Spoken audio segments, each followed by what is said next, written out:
La méditation de ce 4 décembre est intitulée « Le caractère de Dieu est justifié ». Tes œuvres sont grandes et admirables, Seigneur Dieu Tout-Puissant.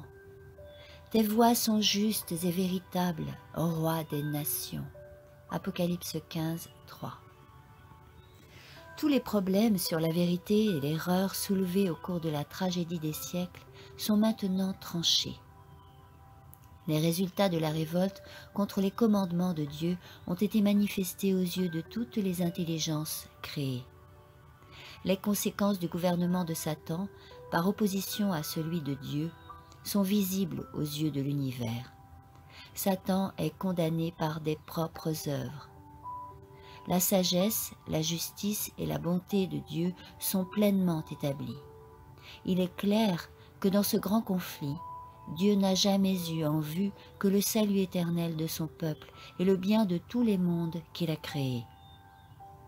Aussi, en présence de tous les faits de la grande tragédie, l'univers entier, tant les rebelles que les saints, s'écrient en chœur « Tes voies sont justes et véritables, Roi des nations.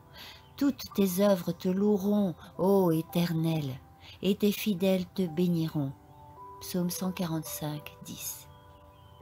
Le sacrifice, le grand sacrifice consenti par le Père et le Fils en faveur de l'homme apparut devant tous les yeux avec une clarté indiscutable. L'heure est venue où Jésus-Christ va occuper la position qui lui revient et où il va être élevé au-dessus de toute principauté, de toute puissance et de tout nom qui peut se nommer. C'est à cause de la joie qui lui est proposée, celle d'amener beaucoup de fils à la gloire, qu'il a enduré la croix et méprisé l'ignominie. La douleur et l'opprobre ont été inconcevables, mais la joie et la gloire le sont davantage encore. Contemplant les rachetés régénérés à sa propre image, Jésus reconnaît en chacun d'eux l'empreinte de la divinité et sur chaque visage les traits de sa propre beauté. Il voit en eux les fruits du travail de son âme et il est satisfait. Alors d'une voix qui est entendue de toute la multitude des justes et des méchants, il s'écrie « Voici les rachetés de mon sang. Pour eux j'ai souffert et pour eux j'ai donné ma vie.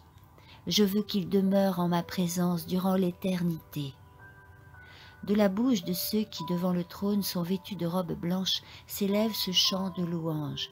L'agneau qui a été immolé est digne de recevoir la puissance, la richesse, la sagesse, la force, l'honneur, la gloire et la louange. Apocalypse 5, 12. Amen.